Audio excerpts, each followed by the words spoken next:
প্রিয় ছাত্রছাত্রী, তোমাদেরকে শুভেচ্ছা জানাচ্ছি।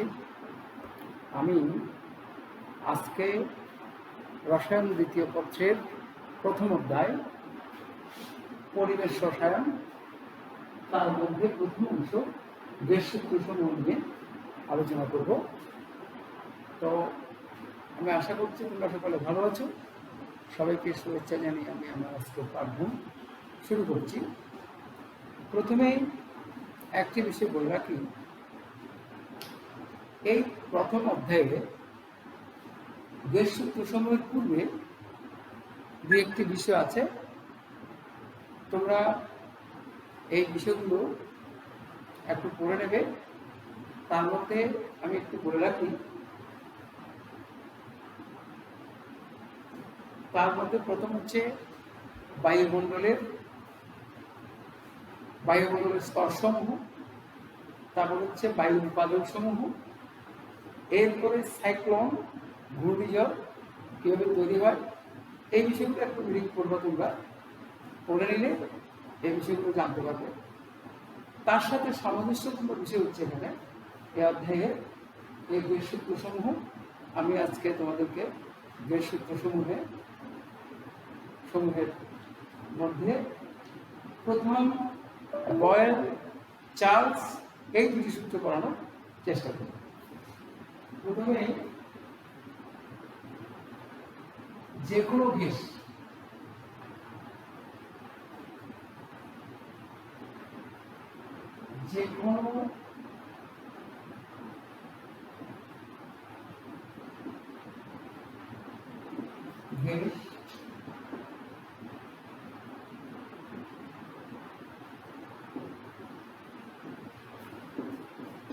নিম্নের চারটি রাশি,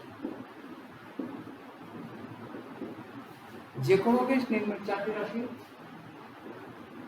এক হচ্ছে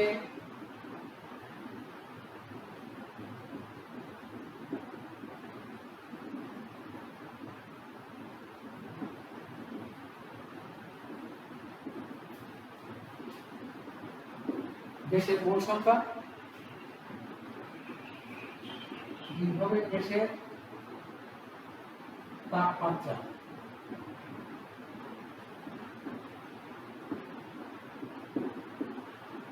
তিন হলো গ্যাসের চাপ,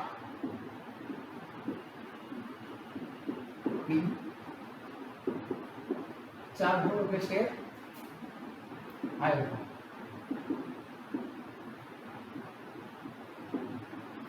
এই চারটি রাশি যে কোনো গ্যাসকে বন্ধ করতে এই চারটি রাশি অতি গুরুত্বপূর্ণ। তার মধ্যে দুটি রাশি স্থির থাকবে, অপর দুটি রাশি পরিবর্তিত হয়ে গ্যাস সূত্রসমূহ আসবে। গ্যাস সূত্রসমূহের মধ্যে তিনটি মূল সূত্র হলো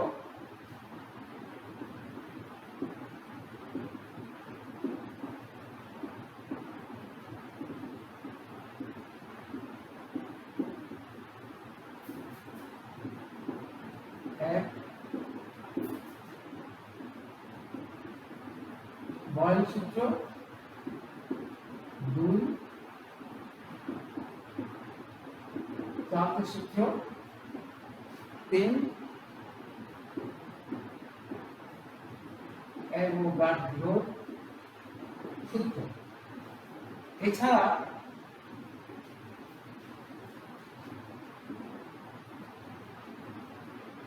গেলসেকের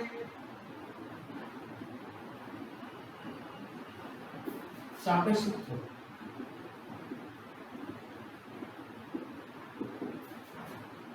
ডাল্টনের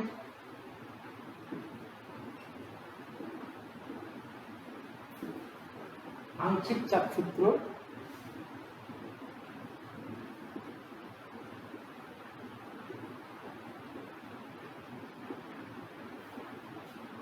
এবং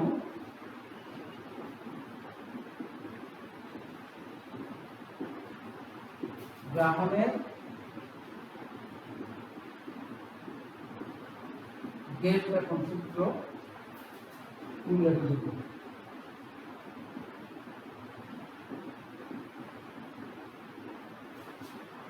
আমি আজকের পাঠদানে প্রথমে বল সূত্রে পড়াবো।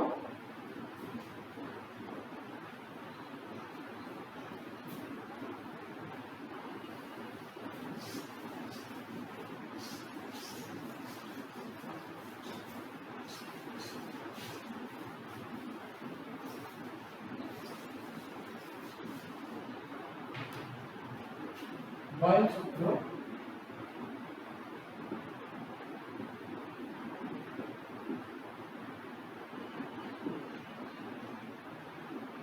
প্রিয় ছাত্রছাত্রী, তোমরা আমার সাথে খাতায় লিখে নেবে। বল সূত্র হচ্ছে স্থির তাপমাত্রায়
ছাত্রছাত্রী একটু খেয়াল করো, স্থির তাপমাত্রার নির্দিষ্ট কোনো গ্যাসে এখানে নির্দিষ্ট যে ভর বলা হলো এটি মূলত তার মোট সংখ্যা। কোন গ্যাসীয় পদার্থের আয়তন ওই গ্যাসের উপর অর্পিত চাপের ব্যস্তান্তর। তাহলে সূত্র মতে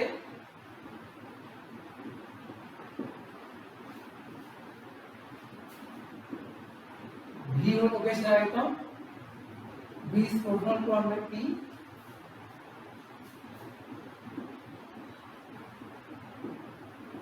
যখন N ও T স্থির।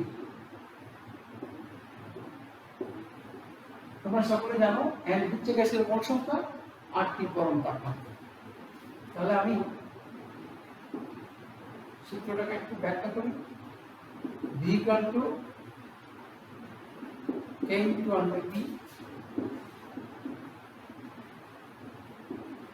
যেখানে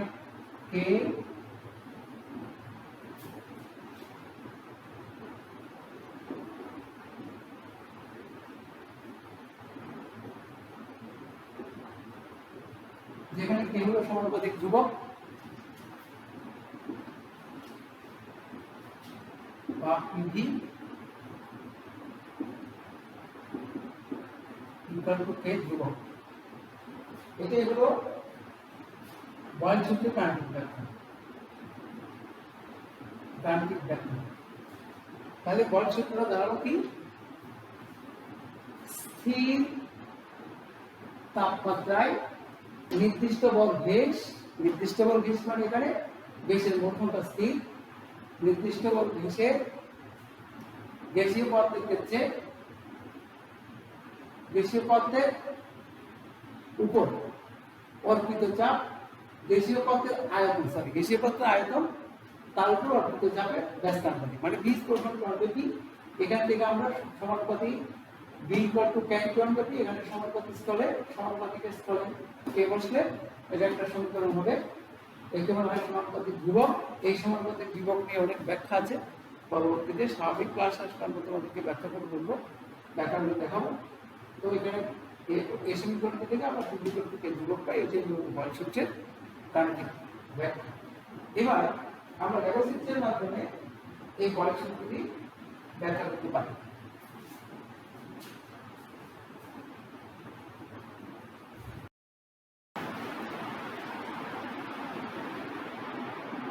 ছাত্রছাত্রী একটু খেয়াল করো, লেখচিত্রের সাহায্যে বয়েল সূত্রের ব্যাখ্যা, এটাকে গ্রাফিক্যাল ইন্টারপ্রিটেশন বলা হয়। এখানে বয়েল সূত্রতে পাই আমরা পূর্বেই দেখিয়েছি টি ইকুয়াল টু ধ্রুবক, বা এখানে V equal two K equal to দেখা যায়।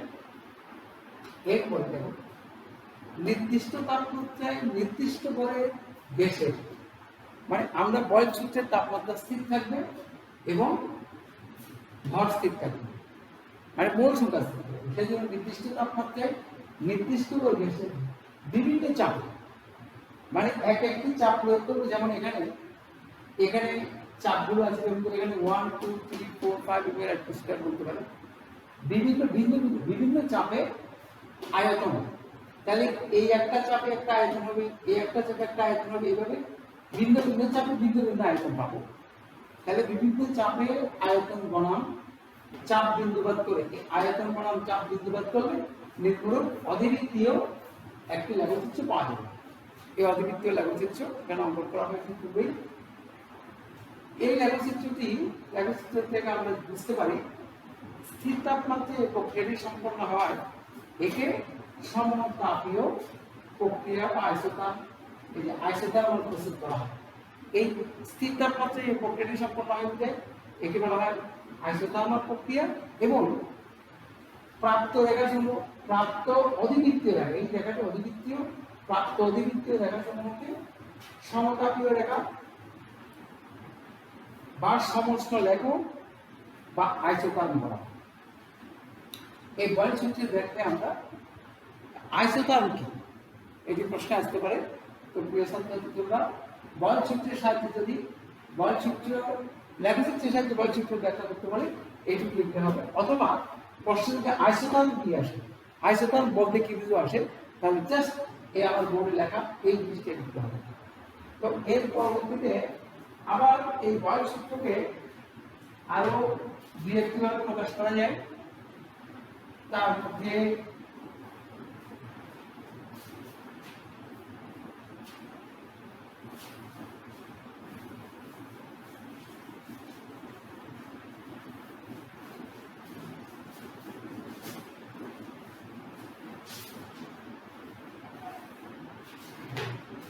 যেমন বয়েল সূত্রের মধ্যে আমরা পাই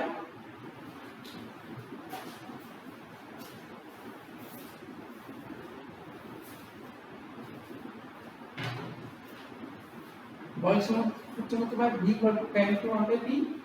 এটাকে আমরা যেমন ভি ওয়াই এম, এটা হচ্ছে এক্স, এটি যা y ইকুয়াল টু mx আকারে, অর্থাৎ এটি একটি মূলবিন্দুগামী সরলরেখা। তাহলে এই ক্ষেত্রে যদি আমরা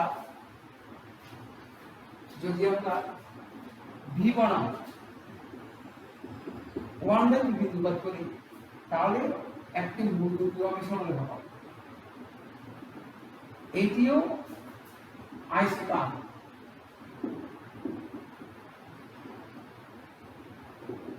কারণ এই প্রক্রিয়াটিও এটা যেহেতু বয়েল সূত্রের এখানে স্থির তাপমাত্রায় সংঘটিত হয়েছে এবং এক্ষেত্রেও এই সমীকরণ অনুসারে ভি বনাম 1/v লেখচিত্র অঙ্কন করলে মূলবিন্দুগামী একটি রেখা পাওয়া যাবে।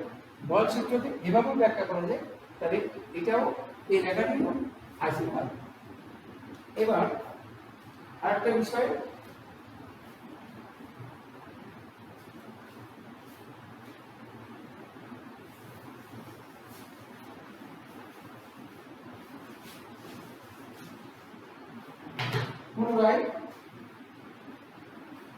পুনরায় বয়েল সূত্র হতে হবে P equal to K।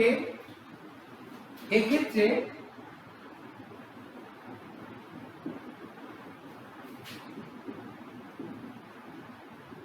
PB বনাম P বিন্দুবাদ করলে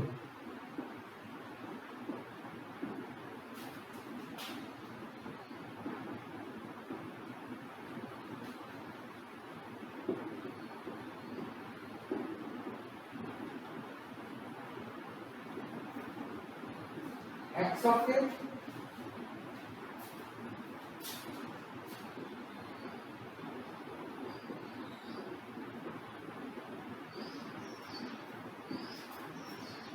সমান্তরাল একটি রেখা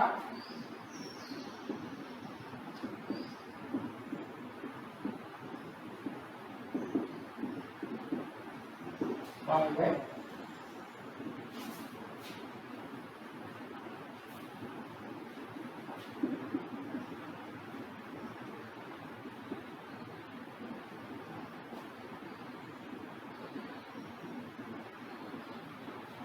এটিও সমতাপী হবে বা আইসোতান।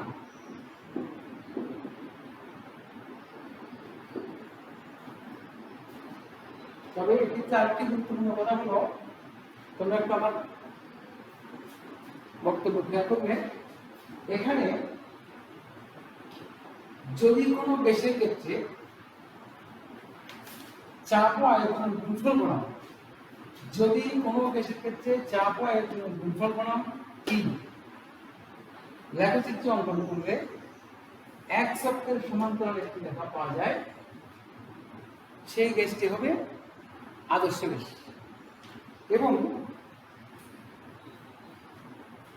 এই লেখচিত্রের মাধ্যমে আদর্শ দেশের পরীক্ষা করা হয়। এটাকে বলা হয় আদর্শ দেশের টেস্ট। মানে আদর্শ দেশ কিভাবে পরীক্ষা করবে, পরীক্ষা করার এই পদ্ধতি, এইটা একটা আদর্শ দেশের পরীক্ষা করার পদ্ধতি। আবার বাস্তব দেশের ক্ষেত্রে বিবরণাত্মক লেখচিত্র অঙ্কন করলে এই লেখচিত্র পাওয়া যাবে না। তাই এই লেখচিত্রের মাধ্যমে আমরা বাস্তব দেশ এবং আদর্শ দেশের মধ্যে একটি পার্থক্য নির্ণয় করতে পারি। তাহলে প্রিয় ছাত্রছাত্রী, আমি আজকে এখানে শেষ করব। তাহলে এখান থেকে আমরা জানলাম কি, প্রথমেই জানলাম বল সূত্রের সংজ্ঞা, দ্বিতীয় জানলাম বল সূত্রের গাণিতিক প্রকাশ, তৃতীয় জানলাম লেখচিত্রের মাধ্যমে বল সূত্রের ব্যাখ্যা, এবং ওখান থেকে একটি গুরুত্বপূর্ণ প্রশ্ন হচ্ছে আইসোতান বলতে কি বোঝায়। তারপরের প্রশ্ন হচ্ছে এই বল সূত্রকে আরো দুটি লেখচিত্রের মাধ্যমে প্রকাশ করা যায়। একটি মূলবিন্দুগামী সরলরেখা পেলাম, যেটা বিবরণাত্মক লেখচিত্র অঙ্কন করেছিলাম, আর এই ক্ষেত্রে বিবরণাত্মক লেখচিত্র অঙ্কন করলে এক অক্ষের সমান্তরাল, এটা এক অক্ষ, এটা এক অক্ষের সমান্তরাল একটি রেখা পাওয়া গেল। আবার গুরুত্বপূর্ণ কথা হচ্ছে এই এক অক্ষের এই লেখচিত্রের মাধ্যমে আমরা দেশটি বাস্তব বা আদর্শ সেটা নির্দিষ্ট করতে পারব। তাই বল সূত্রের সাহায্যে কোনো জিনিসকে বাস্তব কিনা আদর্শ, বাস্তব না আদর্শ সেটা প্রমাণের জন্য এই লেখচিত্রের ব্যাখ্যা দিতে হবে। তো প্রিয় ছাত্রছাত্রী, আমি আজকে এই ক্লাসটা এখানেই শেষ করলাম। তবে এই লেখচিত্র দিয়ে এবং বল সূত্রের এই ব্যাখ্যা দিয়ে একটা সৃজনশীল প্রশ্ন হবে, আমি সেটি আগামী ক্লাসে তোমাদের পড়াবো। তো আমি আজকে এখানে শেষ করলাম। তোমাদেরকে অসংখ্য ধন্যবাদ। বাসায় বসে তোমরা আমাদের এই ক্লাসগুলো ধরতে সহকারে করতে পারবে। সবাইকে ধন্যবাদ।